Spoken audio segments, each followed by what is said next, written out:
Assalamualaikum warahmatullahi wabarakatuh. Waalaikumsalam warahmatullahi wabarakatuh. Alhamdulillahirabbil alamin wassalatu wassalamu ala asrofil anbiya'i wal mursalin wa ala alihi washabbihi ajmain. Amma ba'du.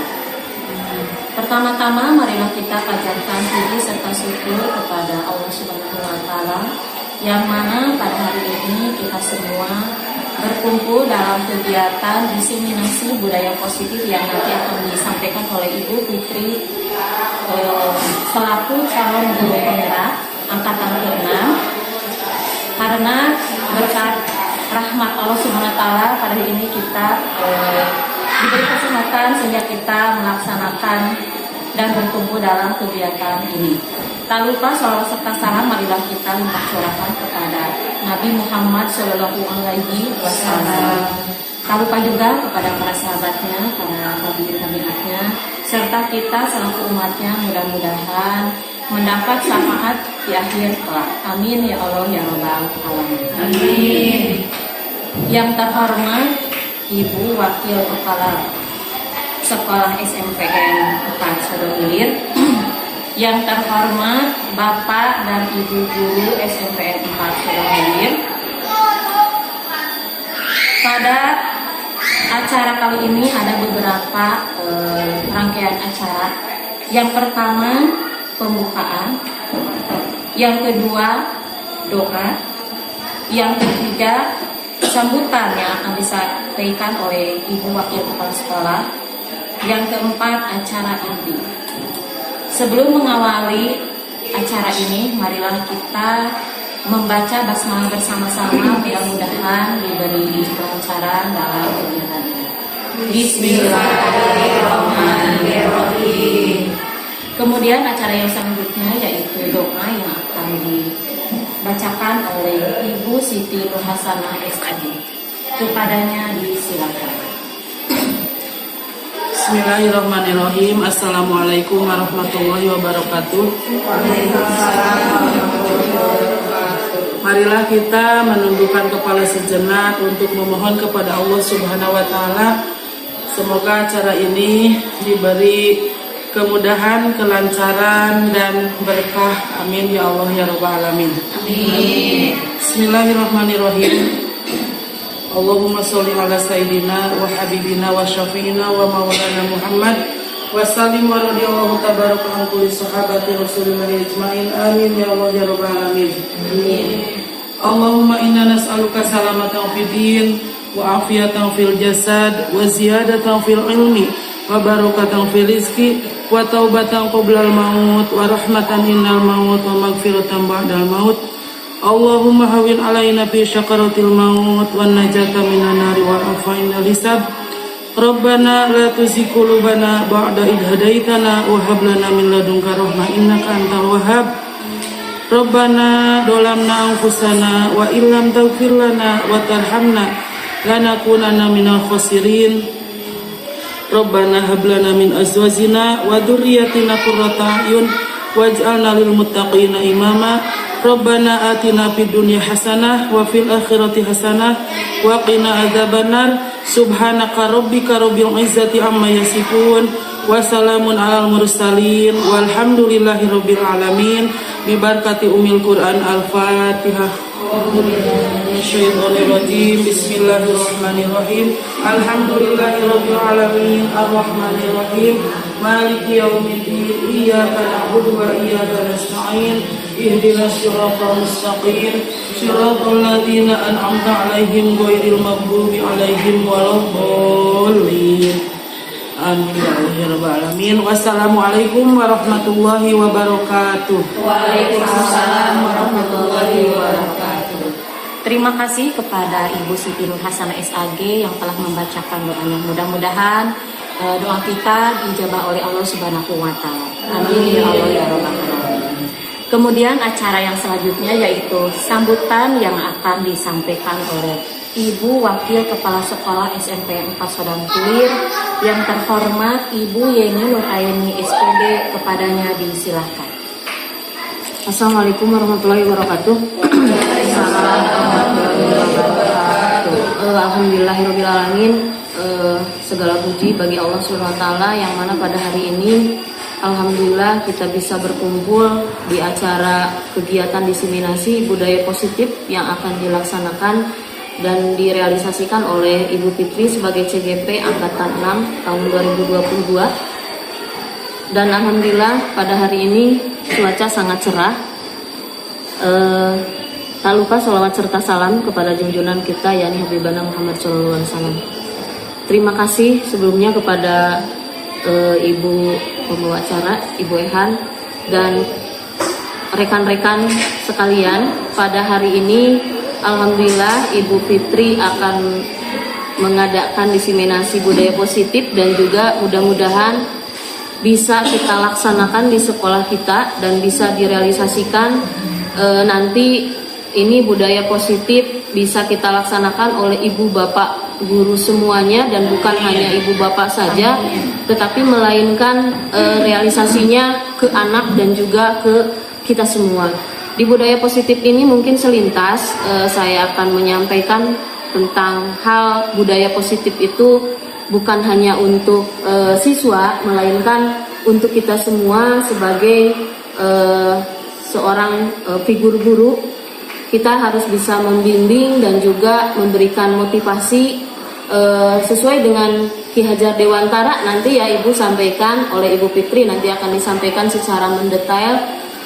Mudah-mudahan pada hari ini kita mendapatkan ilmu yang sangat bermanfaat dan kita bisa merealisasikan ke anak didik kita dan juga kita pun sama.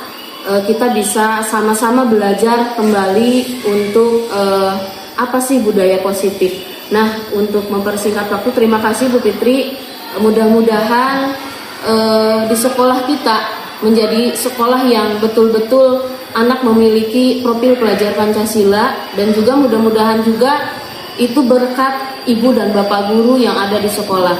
Tanpa dukungan ibu dan bapak guru itu tidak akan terjadi.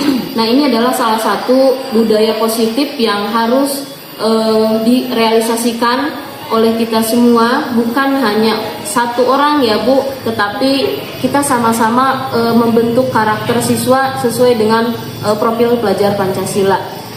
Untuk hari ini dipersilahkan penuh untuk menyampaikan kepada rekan-rekan dan juga kita sharing sama-sama ya Bu, bagaimana tentang materi hal budaya positif ini. Nah, mungkin dari saya dicukupkan sekian. Mudah-mudahan pada hari ini kita bisa selesai sampai dengan akhir kegiatan. Assalamualaikum warahmatullahi wabarakatuh. Waalaikumsalam warahmatullahi wabarakatuh. Terima kasih kepada Ibu Wakil Kepala Sekolah yang telah memberikan atau menyampaikan sambutannya. Kemudian untuk selanjutnya yaitu ke acara inti, yaitu tentang diseminasi budaya positif yang akan disampaikan oleh Ibu Fitri Nur Endang SPD. Kepadanya disilahkan. Ya, Assalamualaikum warahmatullahi wabarakatuh. Waalaikumsalam warahmatullahi wabarakatuh. Bismillahirrahmanirrahim. Hari ini tidak ada kata yang saya bisa sampaikan kepada Bapak Ibu semua selain terima kasih telah hadir di sini, bisa menyempatkan waktu untuk kegiatan diseminasi tentang budaya positif, kegiatan aksi nyata saya untuk pendidikan program guru penggerak. Itu saja mungkin untuk perkenalannya dan pembukaan tadi itu yang di awal. Supaya tidak tegang Ibu Bapak, kita mulai dulu dengan stretching ya. Diam saja di tempat. Silakan untuk bergerak dulu. Alright.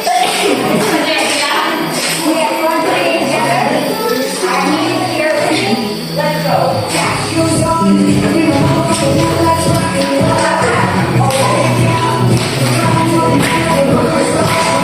Good.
dan nilai-nilai kebajikan universal. Di sini ada beberapa materi yang akan saya sampaikan. Di antaranya yang pertama adalah yang ini, disiplin positif dan nilai-nilai kebajikan universal. Di sini saya akan memberikan ini umpamakan adalah barang berharga Bapak Ibu ya. Jadi Ibu misalnya Ibu Resi dan Ibu Siti, Ibu Resi A, Ibu Siti B, Ibu Ika A, dan seterusnya. Dicoba dulu untuk yang bagian A dulu. Misalnya ini emas ataupun uang yang sangat berharga sekali yang akan Ibu genggam erat-erat oleh Ibu. Kemudian bagian B-nya mencoba untuk membuka kepalan tangan bagian A, misalnya yang bagian berisi. Ini ya, saya berikan dulu.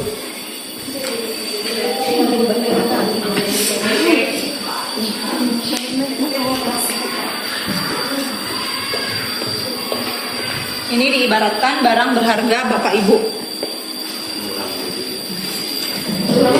Nah, silakan apakah Anda atau B membuka kepala tangan Anda, mengapa alasan Anda atau B membuka kepala tangan Anda. Misalnya Bu Resi dulu ya. Nah, kemudian Bu Siti mau membuka pegangan tangan Bu Resi ini. Gimana coba? Coba biar Ibu.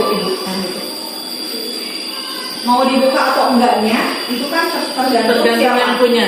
Tergantung bagian A atau bagian A. Bagian A. Misalnya dengan cara membuka paksa atau misalnya dengan cara menghardik buka misalnya atau ayo buka misalnya atau misalnya dipaksa, itu tergantung siapanya Yang punya. Nah, ini contoh saja, contohnya Bapak Ibu, atau diganti bagian B misalnya bagian menggenggam, bagian A yang membuka. Jadi maksudnya dari filosofis ini, apakah yang membuka kepala tangan itu si bagian B atau yang bagian A yang memegang benda berharga itu? Menurut Bapak Ibu? Yang A. A atau B? Yang A. Ya. Jadi dalam kegiatan ini sesungguhnya siapa yang memegang kendali atau kontrol untuk membuka atau menutup kepala? Yang punya barang. Yang punya gimana? Yang punya. Yang menggenggam barang. Yang menggenggam diri sendiri. Ya, diri sendiri. Kita ibaratkan misalnya si kepala tangan A ini adalah siswa atau murid. Kita bagian B-nya adalah gurunya, misalnya bagian B-nya. Seolah-olah kita ini mau membuka kepala tangan si murid. Ayo buka, misalnya dihardik, dipotokan, di kasaran. Si murid tidak akan bisa membuka kalau dari dalam dirinya tidak ada keinginan. Mungkin dia akan menggenggam seerat mungkin gitu ya, tergantung dirinya sendiri. Nah, coba Bapak Ibu terjemahkan ke dalam disiplin positif ini. Siapa yang mau mengungkapkan atau menyampaikan?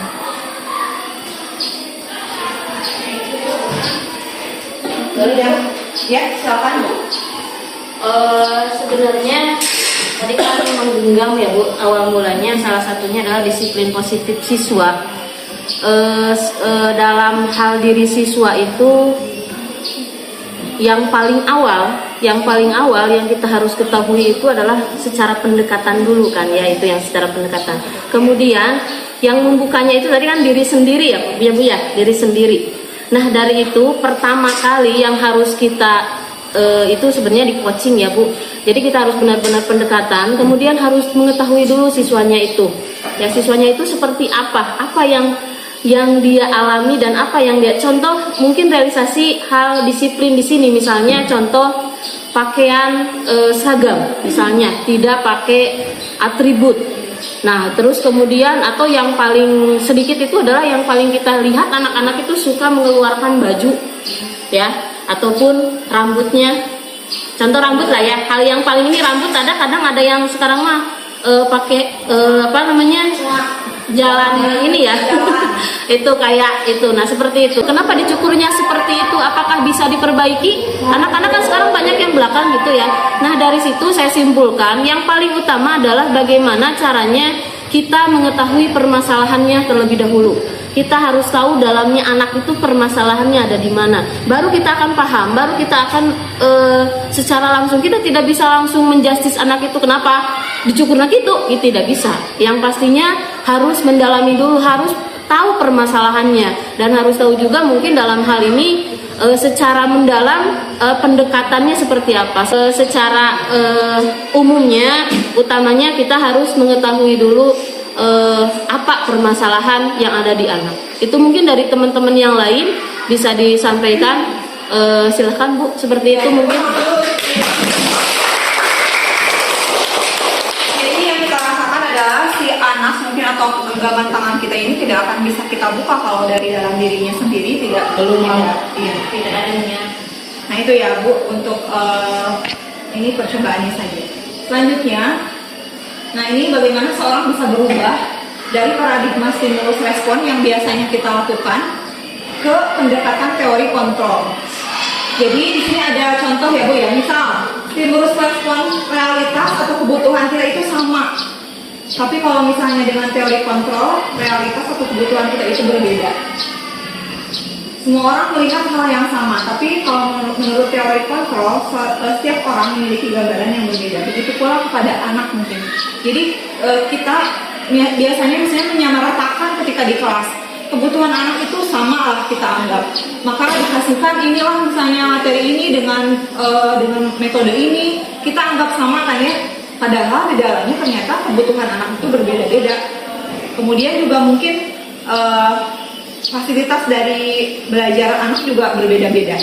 Nah ini mungkin untuk yang stimulus respon yang biasa kita gunakan dengan perbedaannya dengan teori kontrol. Ini contohnya saja.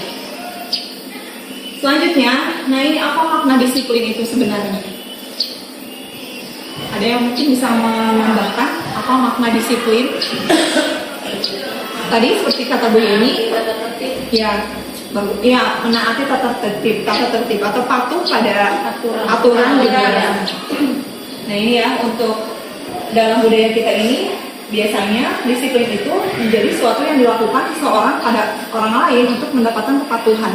Jadi kita buat aturan misalnya tidak boleh merokok. Ya memang harus tidak boleh merokok di sekolah gitu kan. Kita tidak tahu sebenarnya bagaimana di lingkungan di luar di payung orang sih ya gitu ya. Tapi kan kalau di belakang kita tidak tahu. Nah itu mungkin untuk budaya kita arti kata disiplin. Nah yang sebenarnya ini ya, sebagai pendidik tujuan kita adalah menciptakan anak-anak yang memiliki disiplin diri sehingga mereka bisa berperilaku dengan mengacu pada nilai kebajikan universal dan memiliki motivasi intrinsik. Jadi tadi mode kepalan tangan tadi, kita menciptakan disiplin positif, kemudian maka akan tumbuhlah di dalam diri anak itu budaya tersebut gitu, tanpa harus kita paksa, tanpa harus kita misalnya tadi hardik, tanpa harus kita kasar. Dengan sendirinya kita kan menginginkan ya siswa itu dengan sendirinya sadar akan kedisiplinannya, misalnya memasukkan bajunya sendiri, kemudian tidak harus ada kita dulu, misalnya dia harus memasukkan bajunya sadar sendiri. Nah itu intinya mungkin jadi ada di akhirnya itu ada nilai universal, nilai-nilai kebajikan yang kita akan nanti tumbuhkan di dalam diri anak-anak tersebut. Nah ini ya nilai-nilai kebajikan universalnya menurut Ki Hajar Dewantara dan Diane Rosen. Kedua pakar ini mengartikan disiplin ini bentuk kontrol diri yang yaitu belajar untuk kontrol diri agar dapat mencapai suatu tujuan mulia. Nah tujuan mulia di sinilah mungkin yang dinamakan tadi nilai-nilai kebajikan universal atau yang kita programkan dalam Merdeka Belajar itu adalah profil pelajar Pancasila. Nah ini, jadi ada 6 profil pelajar Pancasila. Yang pertama adalah mandiri, kemudian bernalar kritis, kreatif, bergotong royong, berkebinekaan global, kemudian juga beriman. Yang utama adalah beriman dulu, beriman dan bertakwa terhadap Tuhan yang Maha Esa. Nah jadi nilai kebajikan yang dimaksud ini adalah nilai-nilai kebajikan yang disepakati bersama. Ini terlepas dari suku bangsa, agama, bahasa maupun latar belakangnya. Nah itu ya Bapak Ibu. Selain ini juga mungkin ada lagi nilai-nilai kebajikan yang lainnya, tidak hanya dalam patokannya atau tolak ukurnya adalah profil pelajar Pancasila saja. Nah organisasi lain atau pakar-pakar lain pun mengelompokkan bahwa nilai-nilai kebajikan ini seperti toleransi, rasa hormat, kemudian mandiri, ini juga masuk ke profil pelajar Pancasila yang tadi ya, Ibu Bapak. Selanjutnya juga mungkin saling menghargai, kemudian juga dermawan, percaya diri. Nah itu juga sama sebenarnya. Ini yang dimaksud dengan nilai-nilai kebajikan. Nah itu yang pertama, untuk materi yang pertama dari disiplin. Jadi intinya disiplin ini kita akan usahakan menumbuh kembangkannya dalam kehidupan anak dari dalam diri mereka atau dari dalam hati mereka sendiri. Sekarang yang kedua adalah teori motivasi, hukuman, penghargaan, dan restitusi. Mungkin tidak ada yang asing ya untuk hukuman, penghargaan. Bapak Ibu mungkin sudah biasa, saya juga sudah biasa dengan hukuman, dengan penghargaan. Biasa ya Bapak Ibu? Misalnya anak melakukan pelanggaran terhadap aturan, kita akan berikan hukuman. Kemudian misalnya anak seperti halnya kita kebersihan, juara terbersih di kelas misalnya yang paling bisa menjaga kebersihan kelasnya, kita kasih penghargaan dengan bendera putih. Itu mungkin tidak asing lagi ya Bapak Ibu. Nah kalau restitusi Ibu Bapak sudah mendengar belum? Belum. Nah ini hukuman atau konsekuensi. Saya akan coba untuk mencontohkannya. Contoh ya, ini mencatat 100 kali di dalam buku kalimat saya akan terlambat lagi karena terlambat sekolah. Ini termasuk hukuman atau konsekuensi? Hukuman. Kemudian lari mengelilingi lapangan basket 2 kali karena terlambat hadir. Hukuman. Kemudian misalnya membersihkan tumpahan air di meja tulis karena tersenggol pada saat belajar. Konsekuensi. Berarti anak harus membersihkan. Iya, harus membersihkan mejanya gitu. Itu ya, itu antara hukuman dan konsekuensi beda kan ya? Ya. Jadi kalau konsekuensi itu lebih ke tanggung jawabkan apa yang dia lakukan. Iya, betul sekali. Ini sudah biasa ya berarti Bapak. Selanjutnya, nah apa yang dimaksud dengan restitusi? Nah ini mungkin yang akan Bapak Ibu pelajari di sini. Restitusi ini adalah sebuah pendekatan untuk menciptakan disiplin positif yang tadi dengan cara restitusi. Jadi seolah-olah ini mengganti tapi dengan nilai yang positif. Nah ini contohnya dalam sebuah acara pesta ulang tahun teman Anda memecahkan gelas. Apakah Anda akan membiarkan dia membayarkan gelas yang dipecahkannya? Tidak. Selanjutnya, Anda sudah janji bertemu dengan teman Anda, namun ternyata dia juga memiliki janji penting bertemu orang lain di tempat lain, dan Anda terpaksa naik taksi untuk menemui teman Anda di tempat itu. Apakah Anda akan meminta teman Anda membayar biaya taksi Anda menuju tempat tersebut? Tidak ya. Berarti ini pemahamannya ke konsekuensi mungkin ya, dan juga restitusi, menuju ke restitusi. Nah ini restitusi ini menciptakan kondisi bagi murid untuk memperbaiki kesalahan mereka, sehingga mereka bisa kembali pada kelompok mereka dengan karakter yang lebih kuat. Beda dengan hukuman, ketika kita misalnya tadi menghukum ketika kesiangan, kemudian lari, dipertontonkan di lapangan, mungkin ya Bu ya, mungkin nanti akhirnya akan mendapatkan apa anak tersebut? Rasa malu, betul. Selain dia capek, dia malu kan mungkin.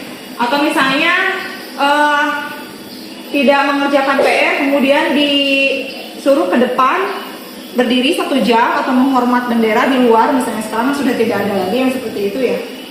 Dan akhirnya nilai yang kita capai itu mungkin tidak ada, Ibu ya, selain yang dirasakan oleh anak itu adalah malu. Nah ini restitusi ini adalah menggantinya dengan nilai yang lebih positif. Itu mungkin untuk kesimpulan dari restitusi ini. Jadi mereka bisa memperbaiki masalahnya sendiri dengan solusinya dia sendiri gitu kan. Jadi silakan guru mempersilakan untuk bagaimana kamu memperbaiki masalah ini misalnya. Tidak dengan guru kamu harus ini. Jadi kalau restitusi mah kita memberikan kesempatan kepada siswa untuk memperbaiki masalahnya sendiri gitu, untuk menemukan solusi. Nah itu untuk restitusi ini bukan untuk menembus kesalahan, namun untuk belajar dari kesalahan. Kemudian restitusi ini memperbaiki hubungan. Kemudian juga restitusi ini adalah tawaran, bukan paksaan. Restitusi menuntun untuk melihat ke dalam diri. Restitusi mencari kebutuhan dasar yang mendasari tindakan. Dan juga restitusi ini adalah cara yang paling baik. Jadi ada gantinya. Jadi itu sebuah nilai yang positif. Nah itu ya, itu untuk yang kedua sudah beres. Selanjutnya yang ketiga adalah keyakinan kelas. Bapak Ibu sudah membuat keyakinan kelas tidak ketika Bapak Ibu misalnya ke kelas di awal pelajaran? Kesepakatan kelas dibuat berdasarkan keyakinan kelas. Nah di sini mengapa keyakinan kelas bukan peraturan ya? Karena keyakinan ini terbentuk dari budaya positif. Jadi bagaimana mewujudkannya? Nah ini mengapa kita memiliki peraturan tentang penggunaan helm pada saat mengendarai kendaraan roda 2 atau motor? Kemungkinan adalah jawabannya untuk keselamatan. Saya dari Tangerang ke sini memakai helm misalnya. Kan tidak ada polisi, kan itu niatnya bukan tidak mau ditilang ya, atau misalnya bukan apa-apa, tapi untuk keselamatan. Itu ya Bu ya. Selanjutnya, mengapa kita memiliki peraturan tentang penggunaan masker dan mencuci tangan setiap saat? Ini juga mungkin untuk kesehatan. Nah, nilai keselamatan atau nilai kesehatan inilah yang disebut sebagai keyakinan. Jadi dari keyakinan itulah kita akan membuat kesepakatan. Kemudian nanti bukan menjadi sebuah peraturan, tapi sebuah kesadaran nantinya, sebuah nilai. Peraturan yang bisa kita temui di masyarakat, contoh kembalikan barang ke tempatnya, kemudian hadir di sekolah 15 menit sebelum pelajaran dimulai, dilarang melakukan kekerasan dan lain-lain. Ini merupakan peraturan-peraturan yang biasa kita temui. Tapi kita harus tahu nilai kebajikan apa atau nilai positif apa dari kembalikan barang ke tempatnya. Coba Bapak Ibu, nilai apa yang muncul dari kita mengembalikan barang terhadap orang yang kita pinjam? Nilainya tanggung jawab, betul. Misalnya dilarang melakukan kekerasan, nilai apa yang muncul dari ini? Nilai apa yang muncul dari dilarang melakukan kekerasan? Saling menyayangi, betul sekali. Saya yakin Bapak Ibu sudah paham ya. Selanjutnya, contoh keyakinan kelas ini ada hormat, bekerja dan diterima dan dimiliki. Seperti rasa hormat, misalnya kami meyakini bahwa sangat penting untuk menghormati semua orang dan barang milik orang lain. Jadi kita tidak bisa membuat peraturan misalnya dilarang meminjam buku saya atau tidak boleh. Jadi ada yang tidak boleh, dilarang, itu kan kalimat atau kata negatif ya. Jadi kalau kita misalnya membuat kesepakatan jadi dengan ini keyakinan dulu dicari hormat, misalnya berarti saling menghormati antar guru dan murid. Nah itu juga kan sebuah keyakinan. Di dalamnya ada nilai saling menghargai dan saling menghormati. Selanjutnya, yang keempat, kebutuhan dasar manusia dan dunia berkualitas. Nah di sini kita akan melihat bagaimana kebutuhan murid yang sebenarnya. Silakan Bapak Ibu dibaca dulu. Ini Ibu Ambar, guru wali kelas 2A di SD Kulita Hati, sedang bingung menghadapi ulah salah satu murid di kelasnya, Doni. Beberapa anak di kelas 2A telah datang padanya dan mengeluhkan Doni yang seringkali meminta bekal makan siang mereka dengan paksa. Jika Anda menghadapi situasi seperti Ibu Ambar, apa yang akan Anda lakukan? Menurut Anda, kira-kira apa alasan Doni melakukan hal itu? Coba, silakan Bapak Ibu. Ada yang bisa memberikan pendapatnya? Si Doni ini sering sekali meminta bekal, kadang dengan paksa kepada temannya. Sebenarnya apa yang dibutuhkan oleh Doni tersebut? Mungkin kebutuhan apa sebenarnya menurut Ibu, menurut Bapak? Bisa karena pendekatan. Berarti bukan karena dia papar ya? Bukan. Ada lagi mungkin Ibu, Bapak? Latar belakang. bisa permasalahan di rumah, kan dia sering minta bekal gitu ya. Nah, sebenarnya, nah ini mungkin yang akan kita pelajari, ada 5 dasar kebutuhan manusia. Yang pertama bertahan hidup. Tadi kalau misalnya bertahan hidup, Doni mungkin tadi lapar ya Bu ya, lapar, belum makan. Kemudian penguasaan, kesenangan, kebebasan, dan kasih sayang. Karena dia ingin diperhatikan sama Ibu Ambar, maka dia buat ulah, gitu ya. Nah ini contohnya Bu. Iya, chopper. Kebutuhan bertahan hidup itu tadi fisiologis, dia lapar atau misalnya karena kurang makan di rumah, bisa saja. Iya. Kasih sayang tadi berarti ingin diperhatikan dia. Penguasaan, kebutuhan pengakuan kebutuhan, keinginan untuk dianggap, jadi ingin dianggap. Kalau kebebasan mungkin menginginkan pilihan, mereka perlu banyak bergerak. Jadi mungkin bosan dengan cara Bu Ambar mungkin ya, makanya dia buat ulang. Kemudian kesenangan, perhatian. Iya. Kebutuhan untuk mencari kesenangan, bermain misalnya. Karena sok riwayat itu bisa saja. Nah ini ada 5 kebutuhan dasar manusia yang perlu kita identifikasi dari setiap murid kita. Jadi mungkin karena dia kurang perhatian di rumah atau apa, kita juga tidak bisa menjudge murid ini. Kamu kan tidak mengerjakan atau misalnya bangor misalnya ya, atau misalnya nakal, tidak bisa. Tapi kebutuhan apa yang dia belum penuhi harus dipelajari dulu. Iya betul sekali. Nah yang kedua terakhir Ibu Bapak, restitusi 5 posisi kontrol. Nah sekarang Ibu Bapak akan menyaksikan video.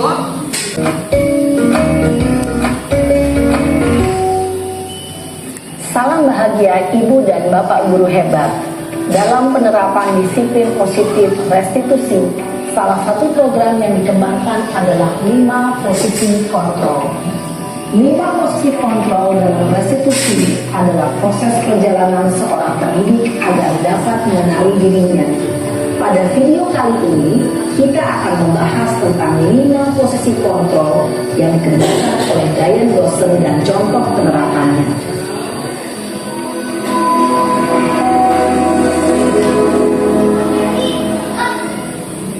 5 posisi kontrol itu adalah 1. Posisi penghukum, 2. Posisi pembuat merasa bersalah, 3. Posisi teman, 4. Posisi pemantau atau monitor, dan 5. Posisi manajer. Untuk lebih memahami kelima posisi tersebut, mari kita saksikan kasus Naren yang terlambat hadir 20 menit sekolah dan melihat bagaimana kelima posisi kontrol dalam menghadapi masalah tersebut.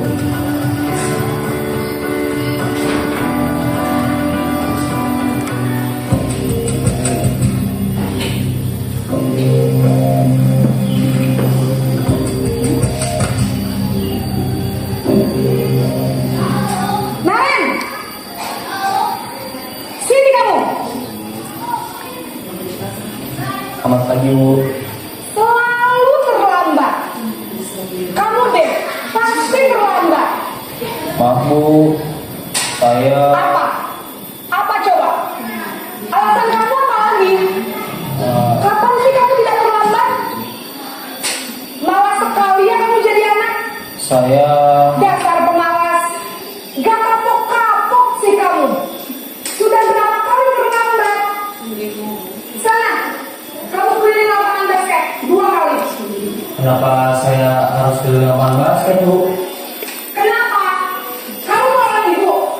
Berani-beraninya jawab. Sudah terlambat, masih berani jawab pula. Sekarang, keliling lapangan basket 5 kali sekalian. Biar kapok. Cepat. Pergi sana ke lapangan basket. Posisi penghukum biasanya berbicara dengan nada tinggi, menghardik, menunjuk-nunjuk, menyakiti, dan menyindir. Hukuman bisa berupa fisik maupun psikis.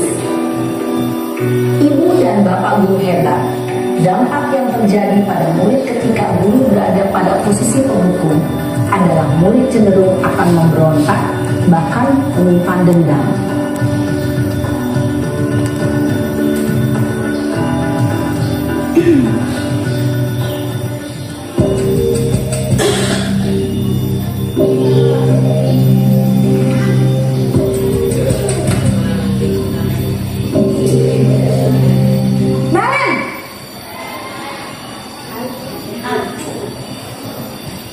Selamat pagi, Bu. Naren, kamu kenapa terlambat lagi, nak? Ya Tuhan, Naren, kamu senang ya bikin ibu susah ya? Kalau kamu terlambat lagi, nanti ibu yang ditegur bapak kepala sekolah, nak. Disangka ibu tidak bisa membina kamu. Duh, gimana ini? Maaf, Bu. Duh, Gusti Naren, kamu suka ya kalau ibu tegur bapak kepala sekolah? Terus, sekarang ibu harus tulis apa yang di buku absen? Ini kamu sudah sering terlambat loh. Ibu harus apa coba? Maaf, Bu. Maaf sekali. Ya sudah, lain kali jangan bikin ibu susah lagi ya nak ya. Ibu dan Bapak guru hebat, setelah mengamati adegan kelima posisi kontrol tadi, kira-kira posisi mana yang paling ideal? Posisi mana yang dapat menunjang motivasi? Ya, itu ya Bapak Ibu. Kira-kira mungkin Bapak Ibu yang pernah mengalami yang mana dari kelima fungsi kontrol itu? Apakah yang pertama penghukum, pembuat rasa bersalah, teman, pemantau, ataupun manajer? Saya juga pernah menjadi penghukum, menjadi pemantau, menjadi teman. Nah, mungkin yang nomor 5 itu yang mungkin kita akan kembangkan ke depannya. Jadi, kalau sebagai manajer tidak ada hukuman ataupun konsekuensi.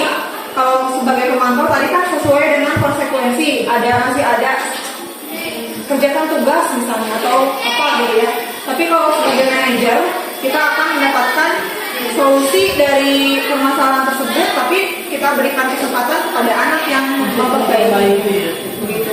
Adapun mungkin kalau disesuaikan dengan sekolah kita, tergantung bagaimana kita mencari solusi terbaik gitu ya. Jangan sampai anak tersebut bisa mengulanginya lagi seperti halnya Rehan, misalnya Rehan, Romi, Birli, dan kawan-kawan lainnya yang suka selalu bersama. Itu ya. Selanjutnya yang terakhir restitusi segitiga restitusi. Jadi tadi dari restitusi posisi 5 dari manajer ada, kalau kita analisis ada 3 tahapan.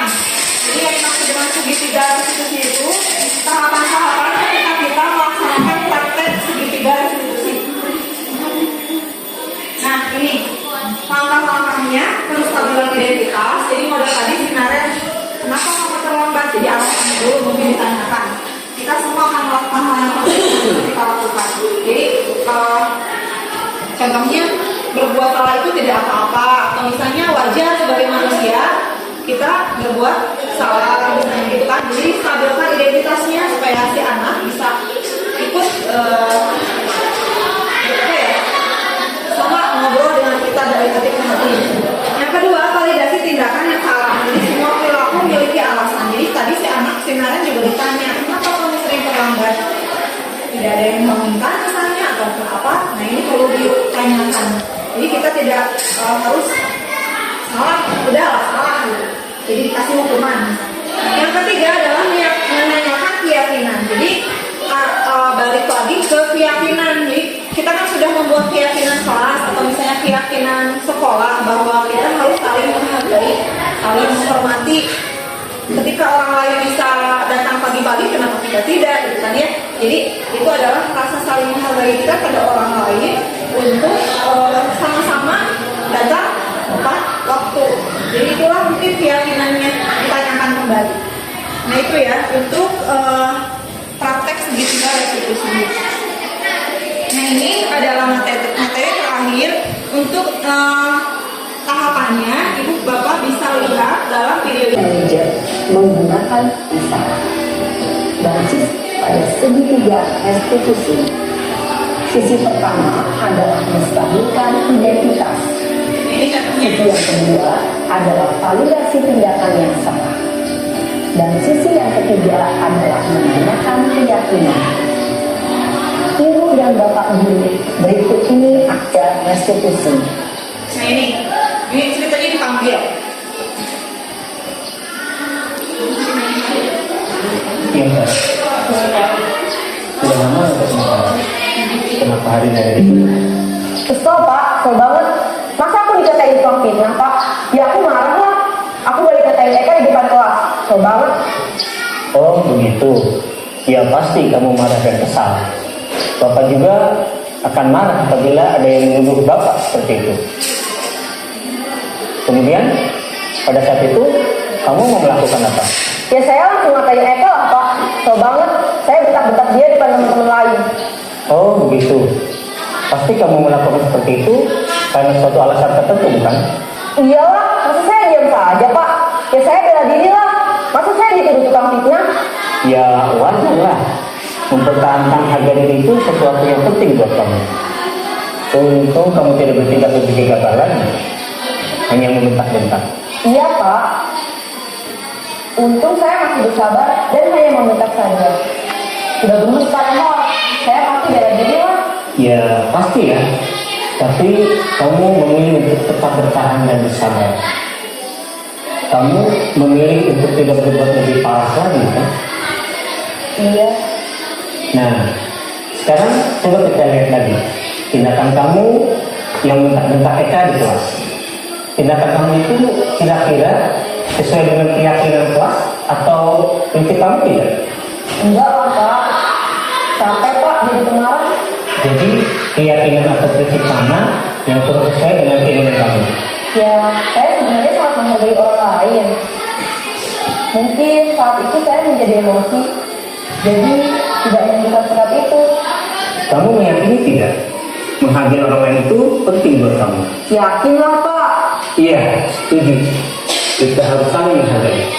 Namun, ada juga keyakinan yang kita sepakati yang perlu kita jalankan apabila kita sedang marah, bukan? Ya saya bisa lebih proaktif, mulai dengan diri sendiri. Saya bisa jadi lebih sabar, mengambil waktu jeda untuk berpikir mau apa selanjutnya. Kira-kira kamu bersedia memperbaiki masalah ini tidak? Dia Pak. Kalau kamu yang memperbaiki masalah ini, kamu akan menjadi orang seperti apa? Saya akan menjadi orang yang bertanggung jawab kali ya Pak. Dan senantiasa proaktif. Iya, menurut kamu bagaimana rasanya menjadi orang seperti itu? Ya nyaman lah, bangga bisa bersabar dan menahan diri. Baiklah kalau begitu. Yuk kita pikirkan bagaimana memperbaiki masalah ini. Ya.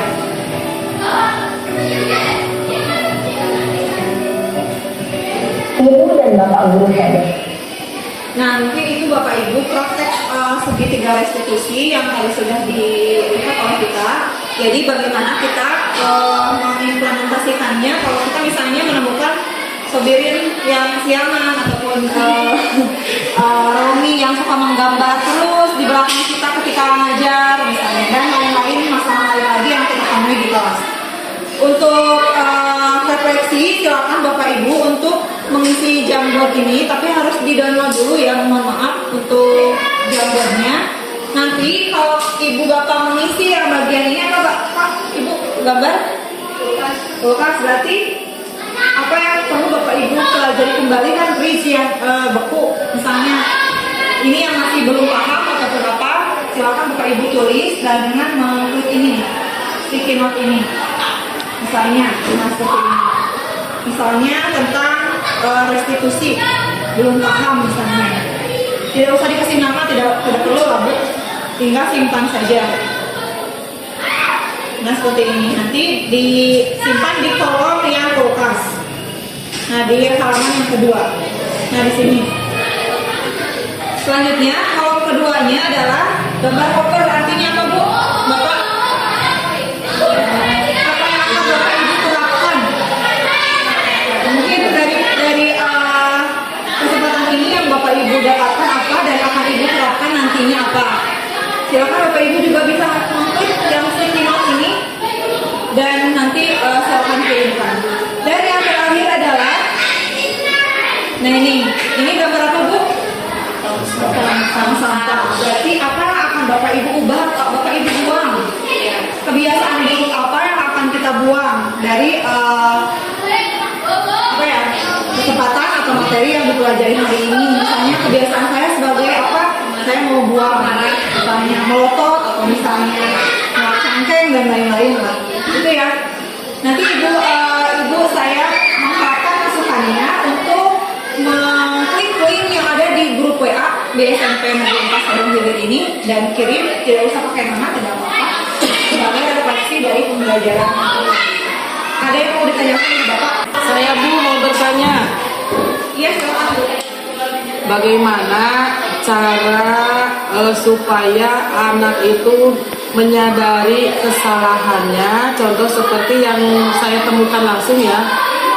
Contoh kelas 9 yang suka bajunya dikeluarkan.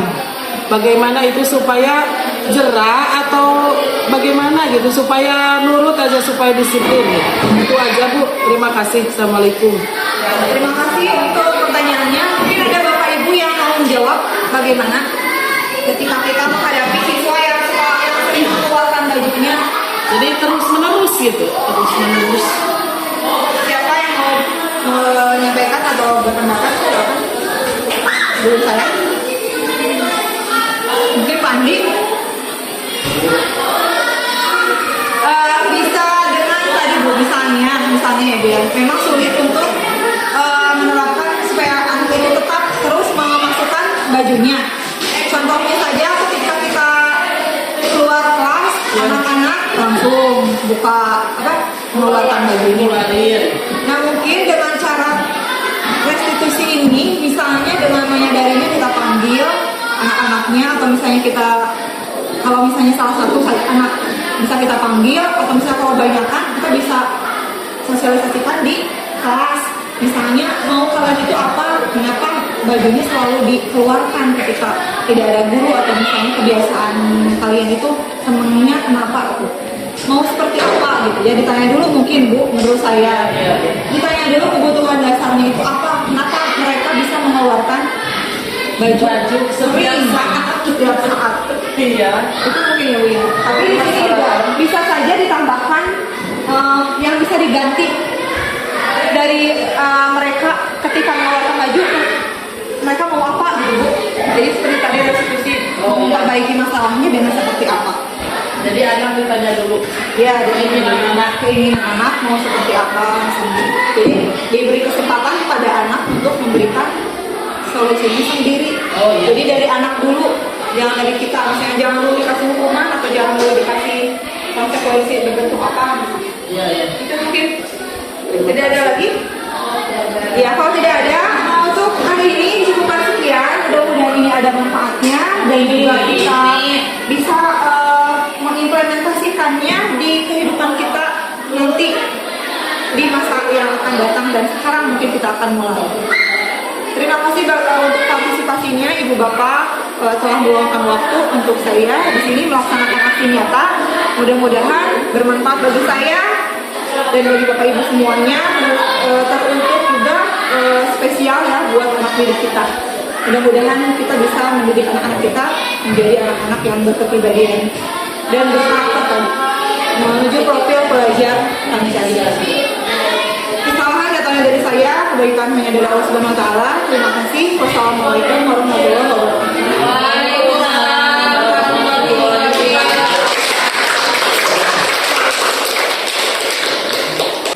Terima kasih kepada Ibu Fitri yang telah menyampaikan materi mengenai diseminasi budaya positif yang tentunya mudah-mudahan memberikan banyak manfaat bagi kita semua dan dapat diterapkan oleh Bapak Ibu guru semuanya terhadap siswa kita semua, sehingga diharapkan semua siswa kita bisa lebih disiplin lagi, bisa memperbaiki sikap serta tingkah lakunya lebih positif lagi melalui pendekatan-pendekatan yang dilakukan oleh Bapak Ibu guru semuanya.